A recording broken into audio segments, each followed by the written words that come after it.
નમસ્કાર મિત્રો, સ્વાગત છે તમારું આપ સૌની સયારી ચેનલ ગુજરાતી સાહિત્ય વેદ નિકુંજ યુટ્યુબ ચેનલમાં હું નિકુંજ પરમાર આપ સૌનું તહેદિલ સ્વાગત કરું છું। તો મિત્રો, આજના વિડીયોમાં વાત કરવાના છે ગુજરાતી સરકારી કર્મચારીઓ અને પેન્શનધારકો માટે સરકારે લીધો મહત્વપૂર્ણ નિર્ણય। આ નિર્ણયથી ગુજરાતના સરકારી કર્મચારીઓ નિવૃત્ત કર્મચારીઓ માટે ખૂબ જ ખુશીના સમાચાર મળી રહ્યા છે।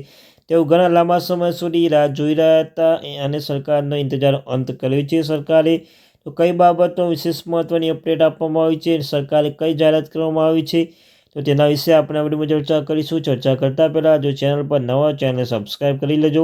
વોટ્સઅપ ચેનલ, ટેલિગ્રુપ બંને બનાવ્યું છે, તમને લિંક ડિસ્ક્રિપ્શનમાં મૂકું છું, અવશ્ય જોઈન થઈ જજો। તમને ચેનલ પર સરકારી કર્મચારી, નિવૃત્ત કર્મચારી, પેન્શનધારક બાબતે, તેમના પગાર બાબતે, ડીએ, ડીઆર, એચઆરએ અને કોઈ પણ મેસેજ આવે તો પણ તમને જાણ કરવામાં આવશે। તો આપણી આ ચેનલ ગુજરાતી સાહિત્ય વિદ નિકુંજ ચેનલને સબસ્ક્રાઈબ કરી લેજો। ગુજરાતી સરકારી કર્મચારીઓ માટે આવ્યા ખૂબ જ સારા સમાચાર। સાથે મિત્રો, મુખ્યમંત્રી ભૂપેન્દ્ર પટેલભાઈએ વધુ એક કર્મચારીઓની હિતલક્ષી નિર્ણય કર્યો છે। રાજ્ય સરકારના કર્મચારીઓના અધિકારો માટે નિવૃત્તિ ગ્રેજ્યુટી અને અવસાન ગ્રેજ્યુટી મહત્તમ મર્યાદા 25% વધારો કરાયો છે।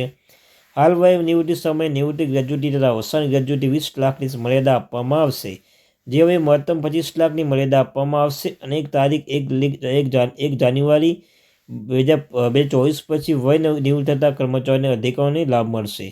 તો મિત્રો, ગુજરાતના જે સરકારી કર્મચારી છે નિવૃત્ત ગ્રેજ્યુટી, અવસાન ગ્રેજ્યુટી 20 લાખની જે મર્યાદા હતી એ મર્યાદામાં 25%નો વધારો કરવામાં આવે છે। મહત્તમ 25 લાખની મર્યાદા આપવામાં આવે છે અને રાજ્ય સરકારના કર્મચારીઓ અધિકારીઓની મહત્વની બેઠક બોલાવવામાં આવી હતી। આ બેઠક દ્વારા મહત્વપૂર્ણ નિર્ણય લેવામાં આવ્યો છે। તેમાં મહત્તમ મર્યાદામાં વધારો કરવામાં આવે છે, 25% મર્યાદામાં વધારો કરવામાં આવે છે। તે પહેલાં 20 લાખ મર્યાદા આપવામાં આવતી હતી મિત્રો, તે હવે 25 લાખ એટલે 5% 25% વધારો કરવામાં આવ્યો છે અને આ મિત્રો 1 જાન્યુઆરી 2024 પછી વય નિવૃત્તિ થતા કર્મચારીઓ અધિકારો લાભ મળશે। તો મિત્રો, આ તે માહિતી, થેન્ક યુ વેરી મચ।